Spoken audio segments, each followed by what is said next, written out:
흔들리는 세상 속에서 흔들리지 않는 믿음으로 살라라는 제목으로 하나님의 말씀을 전하도록 하겠습니다. 살다 보면 우리가 혼자서 해결하기 어려운 일을 만날 때가 있습니다.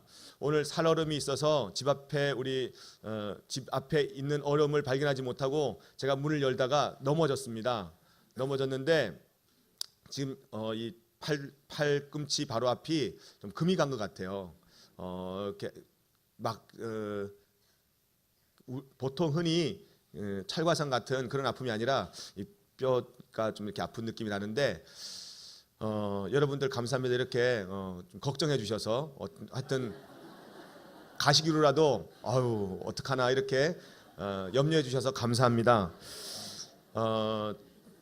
이렇게 우리 삶을 살다 보면 예상치 못한 빙판길을 만나기도 하고, 그리고 또 때로는 웅덩이 같은 일을 경험하여서 넘어지기도 하고 자빠지기도 하고 그리고 다치기도 합니다. 그럴 때 우리를 비난하지 않고 정말 형처럼, 그리고 때로는 우리 선생님처럼, 우리 엄마처럼, 우리 아빠처럼 친절하게 나무라지 않고 손을 잡아 일으켜 주시는 분이 있다면 얼마나 좋겠습니까?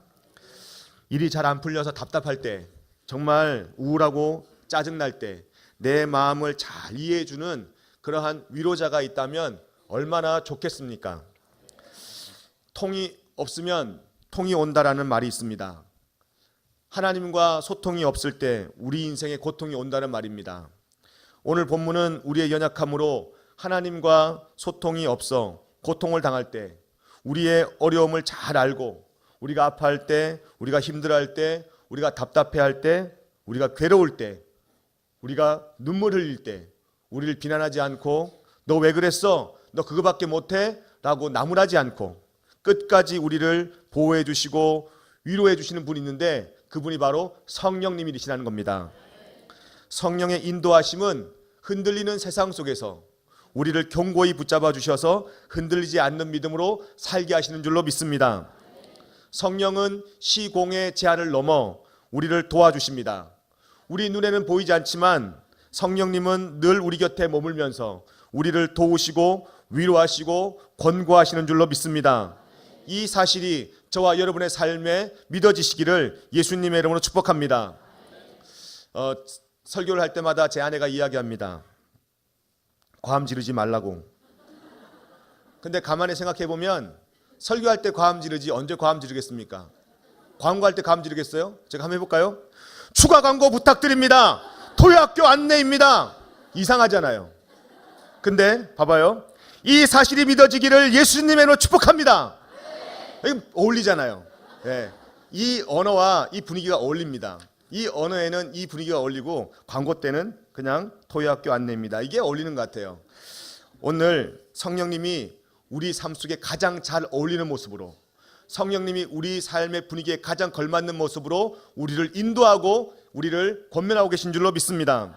첫 번째로 성령님이 우리를 도와주십니다. 26절입니다. 같이 읽겠습니다. 이와 같이 성령도 우리의 연약함을 도우시나니 우리는 마땅히 기도할 바를 알지 못하나 오직 성령이 말할 수 없는 탄식으로 우리를 위하여 친히 간구하시느니라. 아멘. 인생을 살다 보면 중대한 결정을 내려야 하는 교차로와 같은 경우를 만나게 되는데, 그런 경우 어떤 쪽을 선택하느냐에 따라서 우리의 미래가 좌우됩니다. 우리는 이러한 교차로에서 기도할 바를 알지 못하고 갈 바를 알지 못해서 길을 잃어버릴 때, 흔들릴 때 주님께서는 성령님을 통해서 우리에게 말씀해 주십니다. 좁은 문, 좁은 길을 선택하라고 말입니다. 주님께서는 마태복음 7장 13절 14절에 말씀하시기를 이렇게 우리에게 이야기합니다. 세상에서 선택해야 할 두 가지의 문과 두 가지의 길이 있다라고 이야기합니다. 같이 함께 읽겠습니다. 좁은 문으로 들어가라. 멸망으로 인도하는 문은 크고 길이 넓어 그리로 들어가는 자가 많고, 생명으로 인도하는 문은 좁고 길이 협착하여 찾는 이가 적음이라. 그렇습니다. 좁은 문과 넓은 문, 좁은 길과 넓은 길, 이런 두 가지의 길이 있다고 이야기합니다. 그러므로 이 두 가지의 길과 문 중에서 우리가 어떤 것을 선택하냐에 따라 우리의 삶이 분명히 다른 결과를 맞이하게 된다는 사실입니다. 그렇다면 넓은 문과 넓은 길은 무엇을 의미하는 것입니까? 멸망으로 인도하고 멸망으로 우리를 인도하는 문은 크고 그 길이 넓어 그 길로 그리로 들어가는 자가 많고, 주님께서 말씀하시는 것을 보면 넓은 문은 예수님을 하나님의 아들로 인정하기를 거부하는 믿지 않는 자들이 걸어가는 문이라고 우리가 알 수 있습니다. 그런데 그 문에 들어가면 우리 앞에 펼쳐진, 그 문에 들어선 자들 앞에 펼쳐진 길이 몹시 넓고 편해서 안심하게 생각됩니다. 그리고 그 길은 볼만한 것들도 많은 것으로 느끼게 됩니다. 그리고 재미있게 느끼게 됩니다. 그리고 그 길을 가는 사람들이 참 행복한 것처럼 보이게 됩니다. 그래서 그 길을 걷는 사람들이 많다고 이야기합니다. 그 길을 선택하는 사람들이 많다고 이야기합니다. 그런데 좁은 문과 좁은 길은 어떤 길입니까? 생명으로 인도하는 문은 좁고 길이 협착하여 찾는 이가 적음이라. 그렇습니다. 좁은 문은 천국의 문입니다. 좁은 길은 천국으로 가는 길입니다. 그러므로 영생, 즉 생명을 주는, 생명으로 인도하는 길인 줄로 믿습니다. 좁은 문은 예수님을 나의 주인이요, 나의 구원자요, 나의 하나님으로 고백하는 그 길, 그 길이 바로 좁은 문, 좁은 길입니다. 그 고백을 드리는 사람들이 들여놓은 발걸음이 바로 좁은 길입니다. 아프리카에 스프링폭스라는 사냥이 살고 있습니다. 수천 마리씩 떼를 지어 사는 동물들입니다. 그런데 이 스프링폭스에게는 이상한 집단적인 행태가 있습니다. 뭐냐면 갑자기 떼를 지어 달리다가 낭떠러지, 벼랑에 다 같이 떨어져서 몰사하는 것입니다. 학자들이 그 이유를 연구하였습니다. 그리고 그 이유를 찾아냈습니다. 이유가 뭐냐면 수천 마리씩 떼를 지어 다니다 보니 양떼들이 뒤에 있는 양은 먹을 게 없습니다. 앞에 있는 양들이 다 뜯어먹고 가는 거예요. 그리고 그나마 먹을 풀은 앞에 있는 양들이 다 짓밟아 버리는 겁니다. 그래서 먹을 풀이 없는 겁니다. 앞에 있는 양이 다 뜯어먹고 발로 짓밟아 버리기 때문에 뒤에 있는 양이 앞에 있는 양을 받아버립니다. 저리 가라고, 나도 먹자고, 그러면서 엉덩이를 머리로 쳐버립니다. 그래서 앞에 있는 양들이 풀을 뜯어먹는 것을 포기하고 자꾸 뒤에서 미니까 이제는 걸음을 빨리 걷기 시작합니다. 그리고 점점 빨라진 걸음은 뛰게 합니다. 또한 양들도 이제 뒤에 따라가는 양들이 앞에서 빨리 뛰어버리니까 먹을 풀들이 생겼음에도 불구하고 그 풀을 먹지 않고 함께 냅다 뛰기 시작합니다. 왜냐하면 스프링폭스라는 사냥은 약한 동물이기 때문에 혼자서 살지 않습니다. 그래서 떼를 지어 사는 습성이 있습니다. 떼를 지어 살다 보니까 집단에서 혼자 떨어지는 것을 두려워합니다. 무서워합니다. 집단에서 떨어지는 것을 죽음으로 생각합니다. 그래서 그들은 집단에서 소외되고 집단에서 떨어지는 것을 원치 않습니다. 그래서 앞에 양은 뒤에서 미니까 뜁니다. 뒤에 양은 앞에 양이 뛰니까 떨어지지 않으려고 함께 뜁니다. 그러다가 막 뛰면서 서로에게 묻습니다. 서로의 언어로, 서로의 코드로. 뛰어. 몰라, 그냥 뛰어. 앞에 양이 뛰잖아. 그들이 아무 이유 없이, 아무런 목적 없이 그냥 걷잡을 수 없이 뛰는데 그 걸음이 점점 빨라집니다. 그 속도가 집단화되면 멈출 수가 없는 것입니다. 그러다가 벼랑을 만납니다. 그러다가 끝을 만납니다. 그때 뒤에서 달려드는 힘 때문에 앞에 있는 양은 밀려서 죽고 앞에 있는 양들은 밀려서 떨어지기 때문에 뒤에 있는 양은 따라가다가 그대로 함께 몰사한다는 겁니다. 그래서 수천 마리의 양떼는 그 자리에서 함께 다 몰사하고 맙니다. 어떤 면에서 사람들도 스프링폭스와 동일한, 별로 다를 것 없는 삶을 사는 것입니다. 사람들은 사람들을 따라 삽니다. 그리고 서로 앞에 서려고 경쟁합니다. 앞에 서야지만 내가 먹을 것이 있는 것으로 착각하고 서로 앞서기 위해서 서로 밀어대기 시작합니다. 삶의 발걸음이 그러다 보니 점점 빨라집니다. 그냥 천천히 걸어도 될 것을 뛰며 삽니다. 그러면서 모두가 허둥지둥 따라 뜁니다. 왜 그렇게 뛰어야 하는지, 어디로 가는지, 또한 자기의 삶의 끝이 어딘지 전혀 알지도 모른 채 인생의 벼랑을 향해 목적 없이 사람들이 마치 스프링폭스처럼 집단을 이루어 뛰기 시작합니다. 그리고 그 길은, 그 문은 어느샌가 사람들에게는 넓은 문, 넓은 길이 되었습니다. 예수를 믿는다는 것은 세상이 걷는, 세상이 걸어가고 있는 넓은 문, 넓은 길을 택하여 걷는 것이 아니라 좁은 문, 좁은 길인 예수님을 따라 사는 것인 줄로 믿습니다. 사람들이 뛴다고 뛰지 않습니다. 좁은 문, 좁은 길을 걸어가는 사람은 예수님이 뛰셔야 뛰겠다는 것입니다. 세상 사람들이 들고 뛰어도 예수님이 그냥 천천히 걸어가시면 세상 사람들 속에서도 여유 있게 믿음 가지고 천천히 걸어가겠다는 것입니다. 세상 사람들이 여유 있게 다 걸어도 예수님이 들고 뛰신다면 우리도 그 믿음 가지고 함께 예수님과 들고 뛰는 것, 그것이 바로 좁은 문, 좁은 길인 줄로 믿습니다. 세상에서 세상 사람들과 함께 살지만 넓은 문, 넓은 길인 세상을 따르지 않고 좁은 문, 좁은 길인 예수님을 따르는 사람, 그리고 스프링폭스처럼 살지 않고 예수 믿는 사람처럼 산다는 것이 무엇인지, 그리고 믿음의 주요 온전케 하신 주를 바라보는 삶이 무엇인지 시범을 보이고 모범을 보이는 삶, 그 삶이 바로 좁은 문, 좁은 길인 길을 걸어가는 삶인 줄로 믿습니다. 그러나 말처럼 그렇게 쉽지 않습니다. 세상 속에서 세상 사람들과 함께 살다 보면 어느샌가 우리도 세상과 세상 사람들이 걸어가는 그 넓은 길에 파묻히고 맙니다. 그리고 믿음의 주요 우리를 온전케 하시는 하나님을 서서히 망각해 버립니다. 그리고 스프링폭스처럼 허둥대며 세상 속에서 세상 사람들과 어리석은 경쟁을 다투며 서로 밀고 서로 밀리며 넓은 문, 넓은 길로 죽음을 향해 질주하는 모습, 스프링폭스와 다를 바가 없습니다. 바로 그때 서서히 우리 기억 속에 하나님의 은혜가, 서서히 우리 기억 속에 하나님의 사랑이, 서서히 우리 기억 속에 넓은 문과 넓은 길을 선택하고 좁은 문과 좁은 길을 잃어버리는 그 시점에서 성령님은 우리를 도와주십니다. 말할 수 없는 탄식으로 우리를 위해 간구하십니다. 그리하여 우리는 세상에 살지만 하나님 나라에 대한 놀라운 관심을 가지게 되는 것입니다. 세상 따라 살지 않고 세상에 끌려다니지 않습니다. 좁은 문, 좁은 길을 걸어가면서 하늘을 품게 되고, 또한 땅에 살지만 하늘을 품었기 때문에 땅에서도 하늘의 삶을 살게 하신 줄로 믿습니다. 할렐루야. 좁은 길이 겁이 나서, 좁은 길이 두려워서 넓은 길을 기웃거리며 적당히 교회만 드나드는 그런 신앙생활, 오늘부로 여러분 이 시간에 종지부 찍으시기를 예수님의 이름으로 축복합니다. 지금 여러분들의 삶 속에 질문하고 싶습니다. 혹시 세상에 살면서 예수님을 닮아가는 신앙생활이 정말 말처럼 또 생각처럼 쉽지 않다, 어렵다, 그렇게 생각하십니까? 신앙생활을 하기 위해 여러분들이 시간적으로, 물질적으로, 또 때로는 희생을 하면서 신앙생활을 하고 계십니까? 예수님 닮는 것이 어렵지만 신앙생활을 바로 하기 위해 희생하는 것이 녹록하지 않지만 그래도 내가 하나님 나라에 대한 소망 가운데 기쁨과 구원의 감격이 있기 때문에 내가 마땅히 이 길을 걸어가리라 결단하며 살고 있습니까? 그렇다면 여러분들은 좁은 문, 좁은 길을 걸어가는 사람 맞습니다.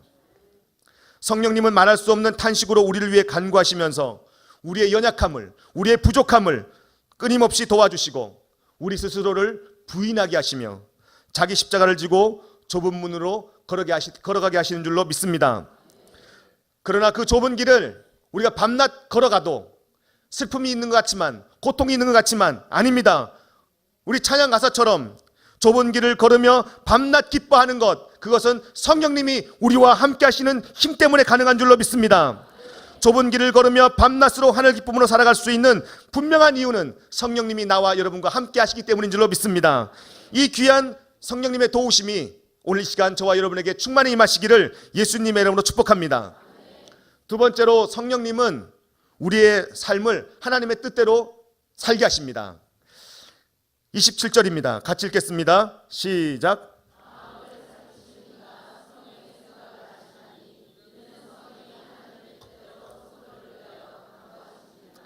아멘.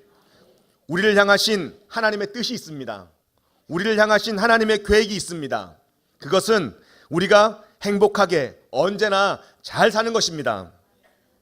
그런데 행복하게 언제나 잘 산다는 것은 말처럼 쉽지 않습니다. 왜냐하면 우리가 살고 있는 이 세상은 하나님이 원래 창조하신 눈물도 근심도 걱정도 두려움도 염려도 없는 그런 세상이 아니라, 우리가 살고 있는 세상은 전혀 다른 세상이기 때문입니다. 아담과 하와의 타락으로 말미암아서 왜곡되고 변질된 세상, 눈물과 사망과 엉겅퀴가 우리를 힘들게 하는 세상이 바로 우리가 처한 세상입니다. 그래서 이 세상 가운데 하나님이 없이, 하나님이 우리 삶의 주인이 되지 않고 아무리 세상을 다 얻어도 족한 줄 모르며 힘들게 살아갈 수밖에 없는 세상이 바로 우리가 살아가는 세상입니다.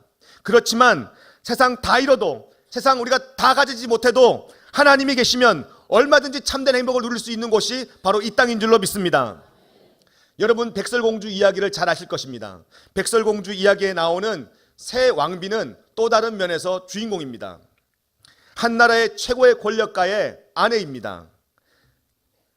한 나라의 최고의 권력가의 아내, 즉 퍼스트 레이디가 되는 그런 경사스러운 그러한 삶을 이 여인이 맞이하게 됩니다. 여러분, 왕비가 되는 거예요. 아무나 왕비 되겠습니까? 최고의 지성과 아름다운 미모를 자랑하는 그런 사람 아니겠습니까? 그 당시에 그 나라에 제일 멋지고 제일 지성이 충만히 갖춰져 있고 또한 미모 또한 장난이 아니었을 것입니다. 여러분들 보니까 여러분은 장난입니다. 왕비는 매일 거울 앞에서 묻습니다.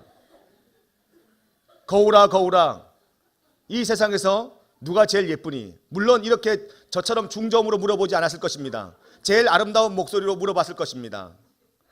그때 거울이 뭐라고 대답합니까? 네, 바로 당신입니다. 왕비는 이 말에 참 만족을 누렸습니다. 참 행복함을 누렸습니다. 그런데 어느 날 프로포즈를 받습니다. 왕으로부터의 프로포즈입니다. 그리고 그 프로포즈에 응합니다. 한 나라의 국모로, 한 나라의 최고의 권력가의 아내로 등단하는 그런 기쁜 날, 경사스러운 날, 잊을 수 없는 그 아름다운 날에 왕비는 또다시 거울 앞에 섭니다. 그리고 묻습니다. 거울아 거울아, 이 세상에서 누가 가장 예쁘니? 거짓말을 할 줄 모르는 거울은 뭐라고 대답합니까? 네, 당신입니다 라고 얘기해야 되는데, 그래야 모든 것이 다 평안한데 이야기 스토리는 그렇지 않습니다.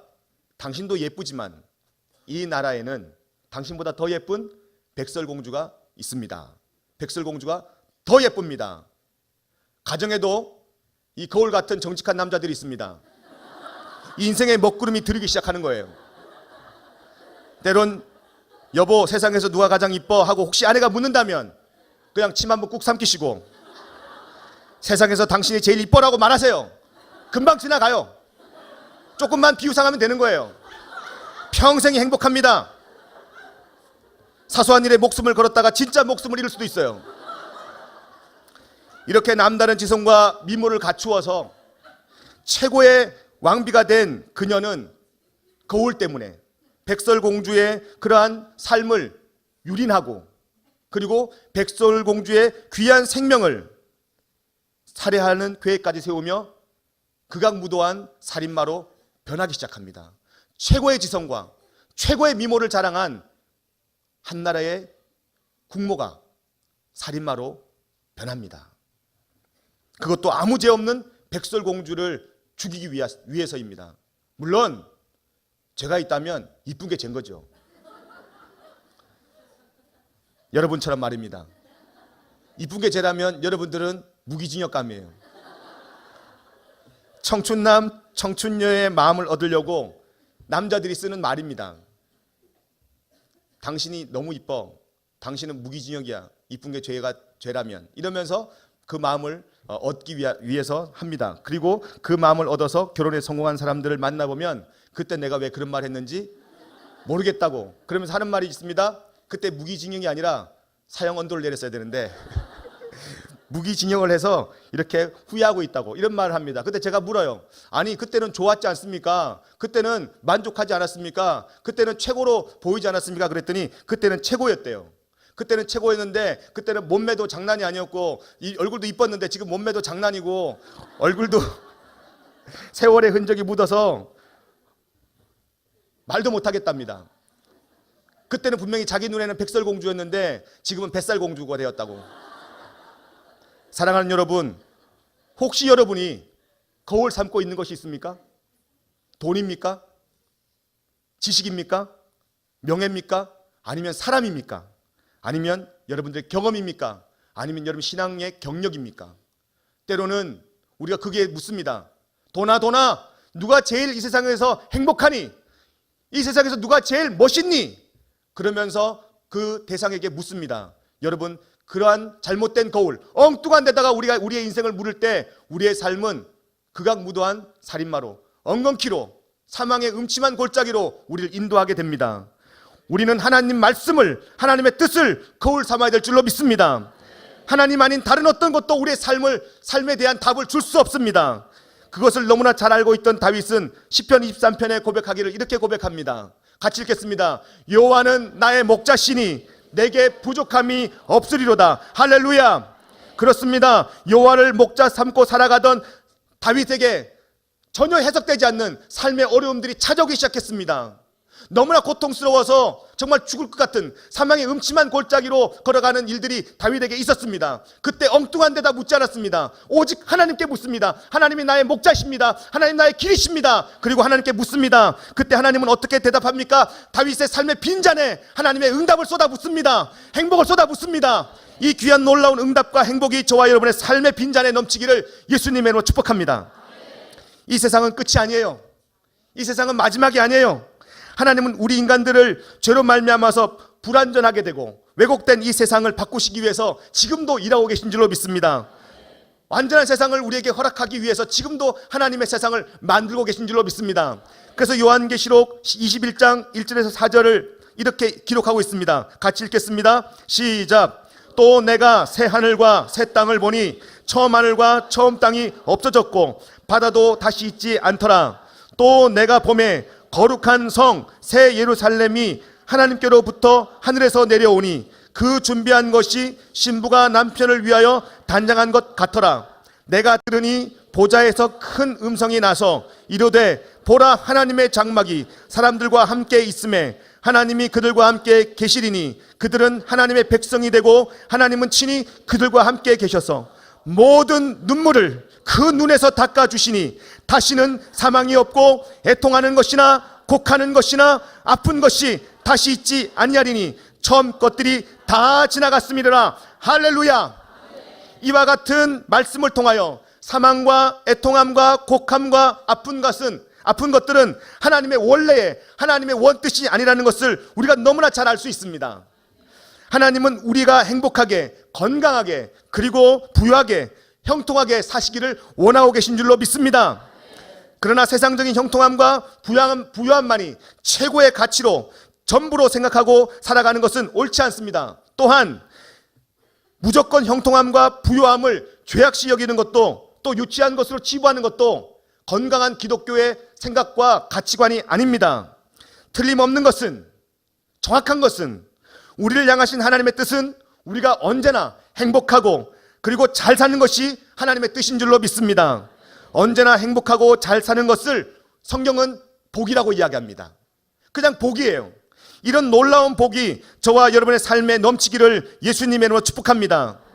진정으로 잘 사는 것은 우리의 욕심과 우리의 뜻대로 사는 것이 아니라 하나님의 뜻과 하나님의 욕심대로 사는 것인 줄로 믿습니다. 예수님이 겟세마네 동산에서 기도한 기도가 우리에게 절실히 필요합니다. 뭐라고 기도하십니까? 내 뜻대로 마옵시고 아버지의 원대로 되기를 원하나이다. 여러분의 고백으로 한번 고백해 봅니다. 시작. 할렐루야. 이 기도가 우리 삶에 절실하게 필요한 줄로 믿습니다. 세상에는 슬픈 일도 많습니다. 걱정스러운 일도, 근심스러운 일도 너무나 많습니다. 그래서 성경은 요한복음 14장 27절에 이렇게 말씀하십니다.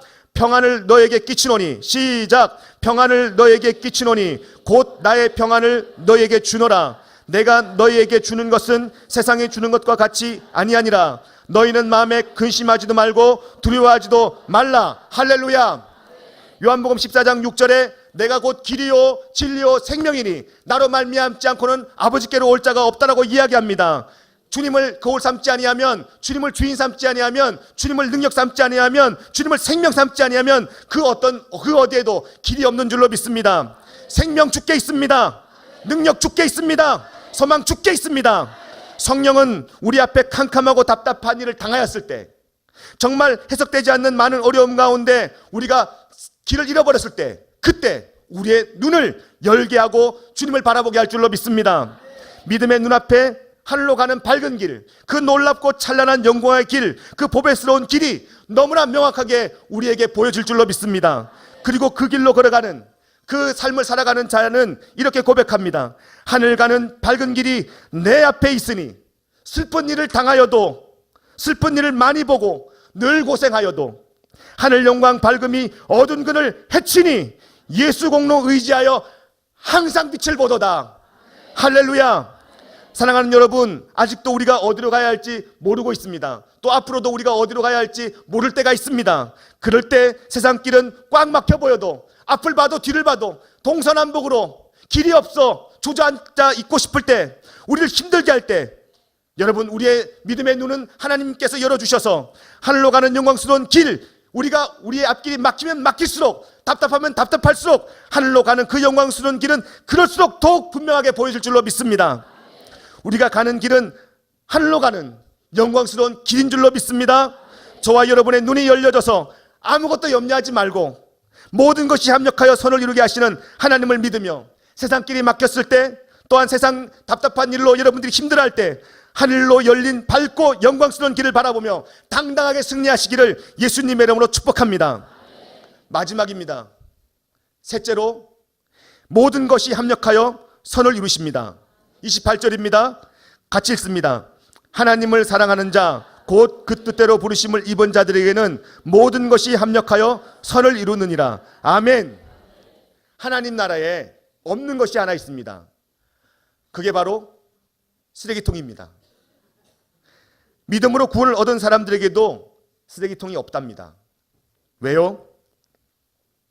때로는 우리의 삶을 돌아보면, 우리의 삶을 회고해보면 정말 쓰레기통에 버리고 싶은 사건, 일, 관계, 만남들이 너무나 많습니다. 저의 삶을 돌아봐도 마찬가지입니다. 정말 버리고 싶은, 또 기억하고 싶지 않은 그런 일들, 상처, 아픔, 괴로움들 너무나 많습니다. 그리고 제가 잘못된 선택 때문에 제 삶에 남긴 오점들, 쓰레기통에 다 버리고 싶어요. 그런데요, 여러분, 그렇게 쓰레기 같아서 정말 버리고 싶은 일들, 우리의 과거들, 우리의 아픔들, 나중에 보면 하나님은 다 합력하여 선을 이루게 하시는 줄로 믿습니다. 모든 것이 합력하여 선을 이루고 고난까지도, 또한 아픔까지도, 눈물까지도 우리에게 유익이 되는 까닭은 하나님이 전능하시기 때문인 줄로 믿습니다. 하나님이 전지하시기 때문인 줄로 믿습니다. 전능하시고 전지하신 하나님이 우리를 너무너무 사랑하시기 때문인 줄로 믿습니다. 전능하신 하나님이 우리를 사랑하시면 우리에게 하나님이 모르시는, 또 하나님이 원치 않는 그런 우연성 같은 일은 일어나지 않습니다. 우리에게 일어나는 일은 하나님 안에서 다 필연적이고 하나님의 다 계획 안에 있는 줄로 믿습니다. 그 속에는 우리가 이해할 수 없는 하나님이, 우리에게 이해가 되지 않는 하나님이 그 뜻을 성령을 통해서 깨닫게 하여 주시고, 그 모든 하나님의 뜻은 우리에게 유익하며 가장 선하다는 것을 깨닫게 해줄 줄로 믿습니다. 사랑하는 여러분, 이 사실을 꼭 믿을 수 있기를 예수님의 이름으로 축복합니다. 한동대학교 하면 명문대학가 중에 하나입니다. 그런데 그 명문대학이 명문대학으로 세워지기 전까지 수많은 눈물과 땀과 희생과 고생이 있었습니다. 그 희생의 중심에 김영길 총장님이 계셨어요. 김영길 총장님이 학교 때문에 초기에 말도 못할 고생을 할 때, 그때 이렇게 고백합니다. 하나님은 한동대를 하나님의 기적으로 세우셨습니다. 그렇습니다. 하나님의 기적 밖에는 길이 없는 길을 걸었으니 얼마나 힘들었겠습니까? 얼마나 그 길이 어려웠겠습니까? 그래서 그 학교를 책임진 총장님이 겪은 아픔과 고난과 그리고 수모는 이루 말할 수가 없었습니다. 앞이 캄캄하고 답답한 일도 수도 없이 겪었고, 이런저런 상처 때문에 참 많이 고민하고 힘들어했습니다. 김영일 총장님 사모님인 김영애 사모님이 하는 간증을 들었습니다. 어느 날 총장님이 사람으로서, 또 학자로서, 총장으로서 이겨내기 정말 어려울 만한 상처를 학교 때문에 외부 사람들로부터 받았습니다. 그리고 집에 들어오셨습니다. 걱정이 됩니다. 염려가 됩니다. 왜요? 저런 상처받으면 스트레스로 돌아가시지 않을까, 병 걸리지 않을까 싶을 정도로 깊은 상처였기 때문에 걱정이 되었습니다. 그런데 정작 당사자인 김영길 총장님은 그날 아무렇지도 않게 식사하시고 그날 아무렇지도 않게 밤에 숙면을 하시더랍니다. 참 감사하기도 했지만 너무나 신기하고 잘 이해가 되지 않아 다음날 아침에 이 사모님이 김영길 총장님에게 물었습니다. 여보, 당신은 어제 그런 일 당하고도 힘들지 않아요? 괴롭지 않아요? 그렇게 묻자 김영길 총장님이 아주 간단하게 그렇지만 참 명언의 대답을 했습니다. 두고두고 생각해봐도 명답입니다. 그 답은 이렇습니다. 죽었는데 뭐? 내가 십자가 위에서 주님과 죽었는데 뭐? 죽은 사람이 상처받고 화나고 힘들어하는 거 봤어? 죽은 사람이 눈물 흘리는 거 봤어? 사도 바울은 갈라디아서 2장 20절에 고백하기를 같이 고백합니다. 내가 그리스도와 함께 십자가에 못 박혔나니 그런즉 이제는 내가 사는 것이 아니요 오직 내 안에 그리스도께서 사시는 것이라. 이제 내가 육체 가운데 사는 것은 나를 사랑하사 나를 위하여 자기 자신을 버리신 하나님의 아들을 믿는 믿음 안에서 사는 것이라. 할렐루야. 이 고백, 이 사도 바울의 고백이 그대로 믿음을 통하여서 김영길 총장님의 삶으로 고백되었습니다. 그리고 그 믿음의 고백은 그와 같은 어려움과 아픔과 고통 속에서도 넉넉하게 이길 수 있는 힘과 능력이 되어 김영길 총장님을 살게 하신 줄로 믿습니다.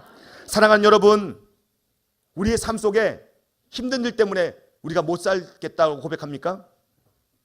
힘든 일이 있어서 못 살겠다고 이야기할 경우가 있습니까?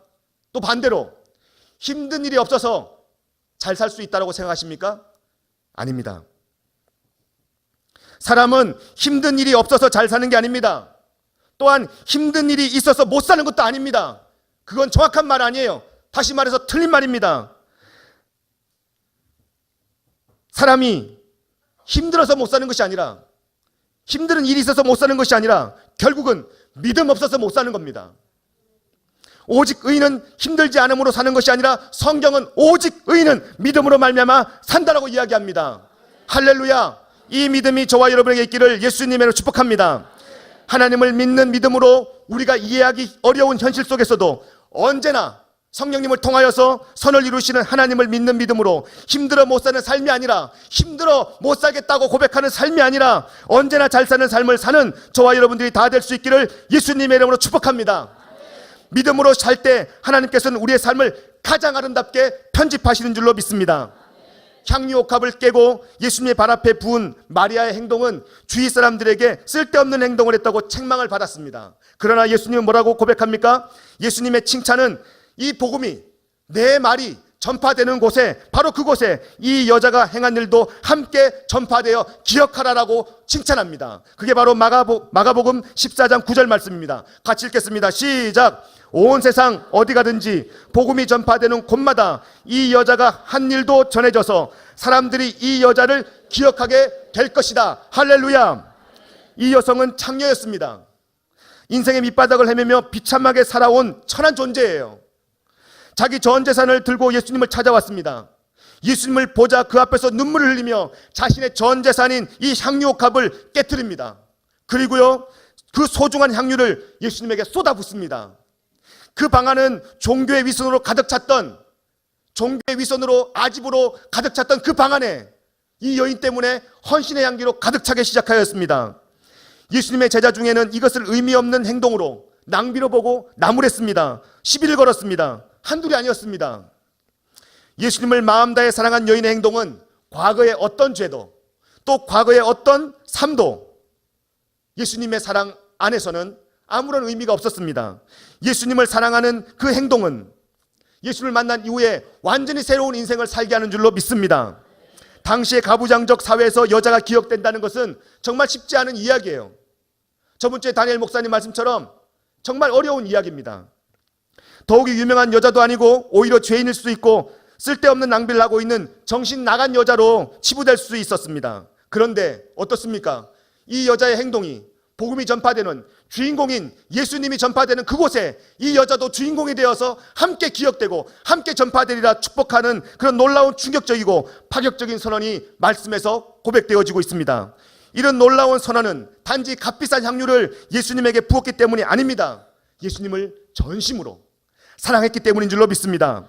그래서 복음이 전파되는 곳에 이 여인의 행동도 기억되고 2000년 전 족보 없이 사라질 이 여인의 삶이 2000년이 훨씬 지난 오늘 이 시간 이 강단에서 여전히 저와 여러분의 삶에 가장 깊은 도전을 주고 하나님 앞에 우리가 귀감을 얻어 이 여인의 삶이 우리에게도 기억되고 있는 줄로 믿습니다.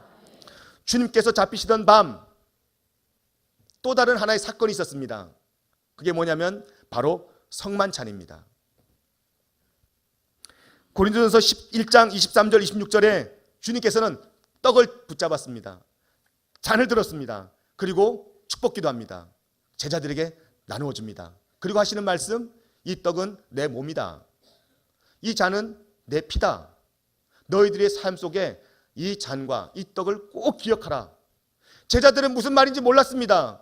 그냥 주는 대로 먹었습니다. 주는 대로 받아 마셨습니다. 의미를 몰랐어요.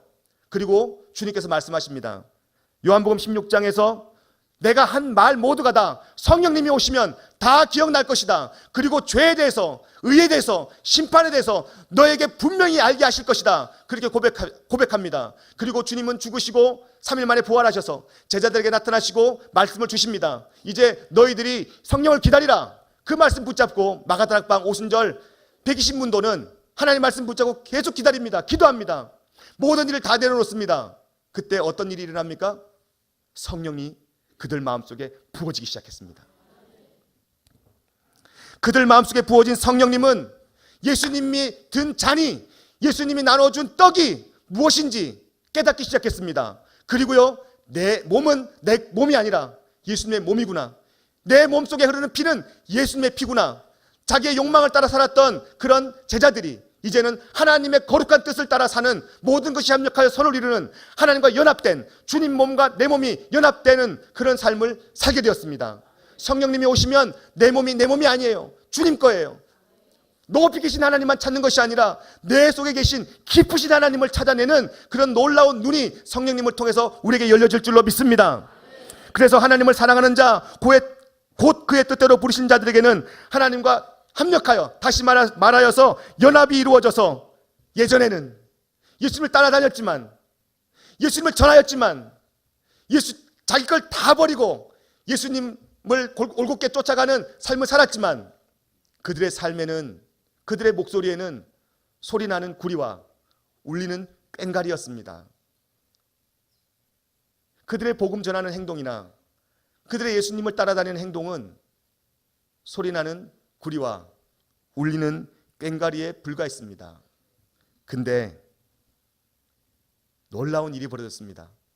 그들이 성령 받고 이제는 내 몸이 내 몸이 아니구나, 이제는 내 피가 내 피가 아니구나 그러면서 하는 말, 하는 행동은 마치 예수님이 하나님과 높은 자리에서 우리를 바라보면서 쯧쯧 사망의 음침한 골짜기로 다니기 힘들지, 좀 더 힘내, 그러면서 위에서만 바라보는 그런 눈빛이 아니라 자기 자리를 비워서 이 땅에 오셔서 우리의 모든 고통을 다 당하시고 우리를 구원하시기 위해서 친히 자기 자리를 내어주신 그 놀라운 예수님의 삶을 그들이 본받기 시작했습니다.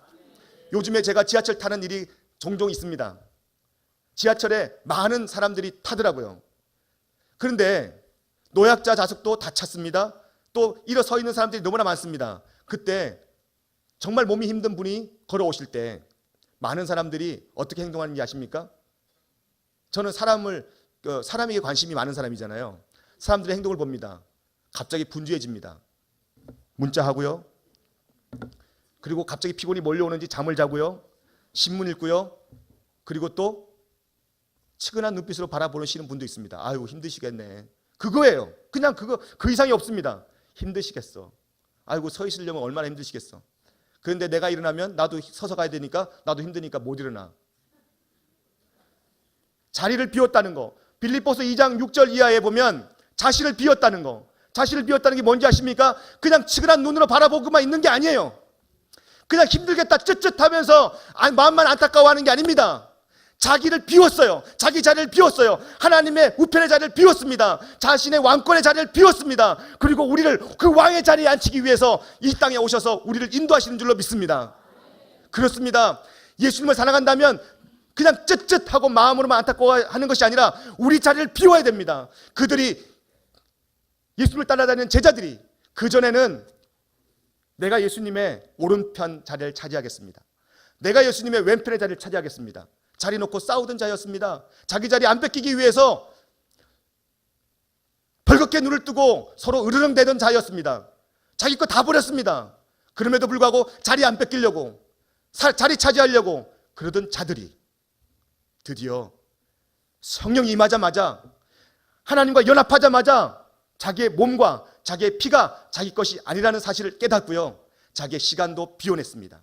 자기의 생명마저도 믿지 않는 자들을 위해서 다 비워냈습니다. 그리고요 그 자리로 초대합니다. 여기 앉으세요. 유대 땅, 로마 땅, 이방 사람들에게 자기 자리를 비워냅니다. 그리고요 놀랍게도 구원의 역사들이 이루어지기 시작한 줄로 믿습니다. 사랑하는 여러분, 예수님이 하나님과 동일한 자리에서 우리를 그냥 측은하게 본 것이 아닙니다. 이 땅에 오셨습니다. 그 사실을 성령 받으면 우리가 알게 되고 예수님처럼 예수님 닮기 위해 우리의 인생을 투자하고 우리의 삶 속에 끊임없이 주님과 동행하기 위해서 높은 하늘만 찾는 것이 아니라 깊은 하나님을 발견해내는 놀라운 영적인 그러한 시각들이, 그런 시선들이 내 안에 생기게 되는 줄로 믿습니다. 그렇게 생각하고 살아가는 모든 삶의 그러한 상황들을 하나님은 가장 아름답게 편집해내십니다. 여러분, 하나님이 이런 편집의 능력을 우리에게 허락하지 않는다면, 편집의 은혜가 없다면 정말 우리 부족한 사람 아닙니까? 저만 봐도 그래요. 저요 이렇게 강단에서 설교하고 있지만 어제 밤새도록 고민했습니다. 하나님, 제 자격 있습니까? 없다. 예. 정말 자격 없습니다. 수준 이하입니다. 함량 미달입니다. 그렇지만 이런 부족한, 어떻게 보면 여러분들보다 더 못한 저를 하나님이 가장 아름다운 삶으로 편집했기 때문에 제가 여기에 서 있게 되는 줄로 믿습니다. 하나님의 역사 속에 단 1초의 단역으로 사라질 죄 많은 무명의 여인, 기독교 역사의 위대한 인물로 부르셨던 아브라함, 모세, 여호수아, 요셉, 다윗, 다니엘, 베드로, 그리고 사도 바울 등 성경의 위대한 수많은 인물들, 그들이 위대한 인물이 된 이유는 그들이 완벽해서가 아닙니다. 하나님께서 모든 것이 협력할 선을 이룰 수 있도록 그들의 부족한 부분, 수준 이하, 함량 미달, 그리고 연약한 부분들을 하나님이 다 편집했기 때문에 위대한 인물로 하나님께서 사용하신 줄로 믿습니다. 이제 말씀의 결론을 맺습니다. 그렇게 아름답게 편집하시는 하나님의 놀라운 선이 오늘 저와 여러분의 삶에 이루어지기를 예수님의 이름으로 축복합니다.